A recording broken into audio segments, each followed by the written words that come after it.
from karbon. Jadi ada elektron yang dipakai bersama-sama oleh dua atom atau dua unsur di sini.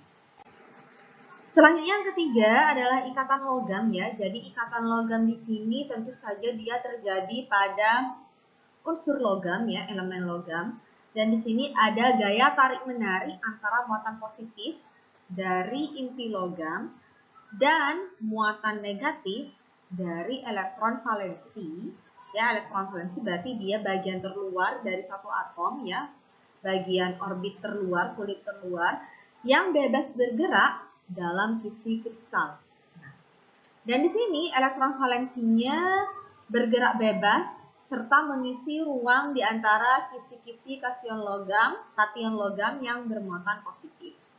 Oleh karena bergerak bebas tadi ya, elektron valensi dapat berpindah ya karena dia di bagian luar kulit atom jika dipengaruhi oleh medan listrik. Jadi kalau dia ada medan listrik dan panas, tentu saja pergerakannya dia juga semakin cepat. Kemudian di sini kekuatan ikatan logam ditentukan oleh besarnya gaya tarik menarik antara muatan positif dan elektron-elektron bebas. Jadi semakin besar jumlah muatan positifnya, yang berarti semakin banyak jumlah ikatan bebasnya, maka semakin besar juga ikatan logamnya. Nah, ini contohnya kalau yang ikatan logam. Jadi di sini ikatan logam bagian dari muatan positifnya itu ada di antara lautan muatan negatif ya. Jadi karena tadi ada bagian valensi, ada bagian terluar ya, terluar dari kulit atom. Selanjutnya di sini yang terakhir ya, yang keempat, ikatan atom yang keempat adalah ikatan van der Waals, di mana di sini lebih lemah dari ikatan sebelumnya dan di sini terjadi akibat interaksi antara molekul-molekul nonpolar, antara molekul polar atau antara molekul nonpolar dengan molekul polar. Jadi di sini gayanya sangat lemah. Jadi zat yang mempunyai ikatan van der Waals akan mempunyai titik-titik yang sangat rendah. Jadi di sini dia terjadi antar molekul gas iner. Ini contohnya untuk ikatan van der Waals ya. Jadi dia cenderung lemah dibanding tiga ikatan lainnya, tiga ikatan atom lainnya. Kemudian ini perbandingannya ya, perbandingan bonding energinya atau perbandingan energi ikatannya pada beberapa jenis ikatan atom tadi yang sudah dijelaskan. Jadi di sini bisa kita lihat melting temperature dari van der Waals sangat rendah. Kemudian di sini ada beberapa substansinya atau beberapa contoh dari jenis ikatannya. Kemudian di sini bisa kita lihat bahwa bonding energinya di sini paling besar adalah ikatan ion, yang pertama contohnya, dan yang kedua adalah ikatan logam. Selanjutnya di sini molekul ya, saya akan menjelaskan mengenai molekul. Jadi molekul sendiri di sini adalah gabungan antara atom sejenis atau atom yang tidak sejenis. Jadi contoh dari molekul ini di sini adalah F2O2 H2 H2O air, CO2 karbon dioksida, HNO3 C6H6 CH4 dan lain sebagainya. Selanjutnya di sini struktur kristal. Oke. Jadi struktur kristal ya. Jadi di sini merupakan contoh struktur kristal ya. Jadi dia logam memiliki struktur kristal FCC. FCC dia face center kubik seperti yang ditunjukkan oleh kubus kecil. Jadi kubus kecil di sini dia hanya garis-garis imajiner aja, garis lampu. Dan kubus kecil tersebut berulang ke arah atas, samping, dan depan sehingga membentuk struktur yang lebih besar. Selanjutnya di sini ada unit cell ya. Jadi unit cell di sini adalah bagian terkecil dari struktur kristal ya, yang apabila dikembangkan maksudnya dia apabila diperbesar secara 3 dimensi, maka akan membentuk kristal yang sesungguhnya. Jadi di sini dia cenderung teratur ya dari unit cellnya sendiri. Kemudian di sini unit sel akan menyusun sebuah sisi ruang yang membentuk garis-garis imajiner.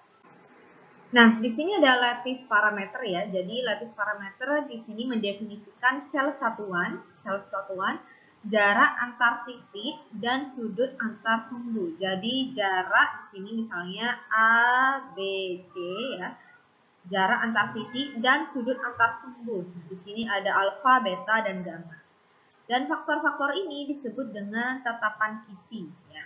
Jadi lattice parameter meliputi tadi ABC yang dia merupakan jarak antar titik dan alfa, beta, gamma yang dia berupa sudut antar sumbu.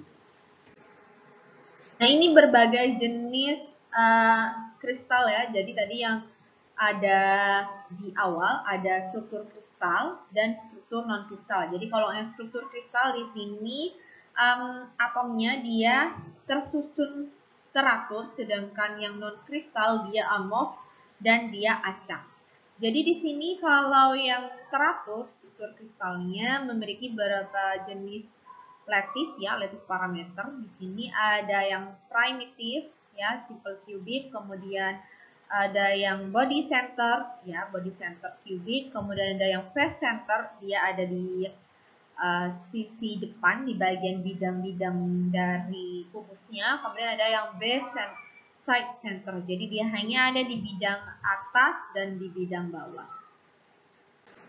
Selanjutnya di sini adalah ATF ya, atau atomic packing factor, di mana dia berupa formula dari volume total atom dalam satu unit sel per volume unit sel. Jadi di sini dia merupakan jumlah total volume semua atom ya, jumlah total volume semua atom dalam satu unit sel. Jadi dalam satu unit sel jumlah volumenya berapa? Kemudian jika atom diasumsikan sebagai bola pejal di sini, jadi dia diasumsikan, berarti dibayangkan sebagai bola pejal, maka APF adalah jumlah volume total bola atom ya, bola pejal tadi dibagi dengan volume unit selnya. Jadi di sini setiap 10 material memiliki struktur kristal yang berbeda, maka APF-nya juga akan berbeda karena beda struktur kristalnya. Kemudian setiap unsur juga memiliki APF yang berbeda. Selanjutnya di sini adalah saya akan membahas mengenai jenis struktur kristal yang pertama ya. Jadi kalau yang tadi ada yang primitif atau yang simple, dia cenderung lebih sederhana. Sedangkan kalau yang BCC di sini atau body center cubic, jadi dia terdapat pada logam kebanyakan, banyak ditemukan pada logam paduan. Di sini berbentuk kubus dengan panjang parameter visinya sama, dan setiap sudut kubus dan satu buah atom di tengah. Jadi atomnya itu ada pada setiap sudut ya, dan ada satu buah atom di tengah. Jadi jika ditotal, maka BCC di sini ya, atau body center cubic, memiliki jumlah atom 2 buah pada setiap unit selnya. Jadi seperti apa? Seperti ini ya. Jadi jika kita lihat gambar di atas, apabila jari-jari atom adalah R, ya, jari-jari atom adalah R. Jadi di sini diferensiasi dari R-nya adalah jari-jari atom sudut atas plus 2R diameter atom tengah plus R, jari-jari atom tengahnya. Nah, di sini contoh logam memiliki struktur BCC adalah kromium, besi, dan tungsten. Jadi ini contoh perhitungannya. Kemudian di sini ada face center cubic ya. Jadi untuk face center cubic sendiri adalah dia ada pada setiap bidang ya, setiap bidang kubusnya tadi gambarnya ya.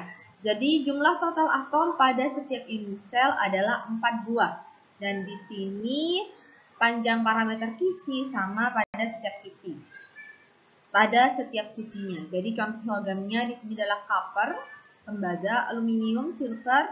Silver itu adalah perak dan emas. Nah ini contohnya ya, perhitungannya. Panjang parameter kisinya adalah, di sini diagonal kisinya adalah 4R, maka A-nya di sini menggunakan rumus Pythagoras ya. A kuadrat plus A kuadrat sama dengan 4R kuadrat. Di mana A-nya sendiri dapat kita ketahui diagonal sisinya adalah 4R per akar 2.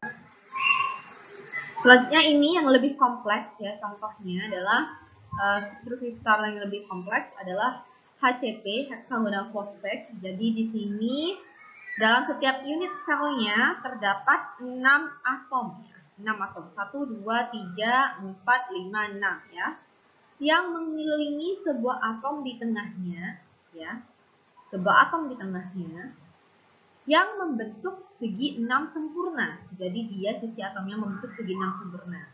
Kemudian terdapat 3 buah atom tambahan di antara sisi atas dan bawah. Jadi di tengah-tengah ada 3 atom tambahan. 1, 2, 3. Kemudian di sini jumlah total atom yang terdapat pada satu unit sel. Jadi jumlah total atom yang terdapat pada satu unit sel adalah 6 yang terdiri dari 1/6 atom pada setiap sudut ya. Yang berjumlah 12, 3 atom di tengah dan setengah atom pada posisi tengah sisi atas ya, sisi atas dan sisi bawah. Jadi di sini rasio C per A-nya ya. C di sini jarak antar atomnya ya. Di sini C per A adalah sekitar 1,633. Jadi contoh logam yang dia hexagonal fosfat atau yang HCP adalah kadmium, magnesium, titanium, dan zinc ya, atau seng.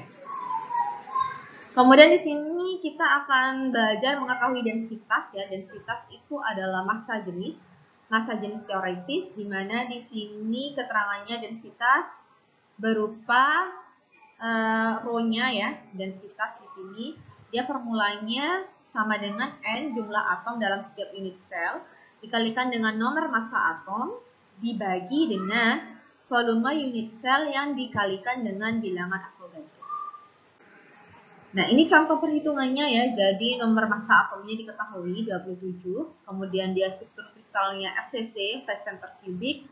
Kemudian di sini jari-jari atomnya 143 pikometer dan dia berupa aluminium murni. Jadi kita tahu Vc-nya di sini A pangkat 3. Kemudian kita menghitung jumlah atom dalam setiap unit selnya FCC adalah 4 dan kita menghitung densitasnya. Tadi densitas dari unsurnya.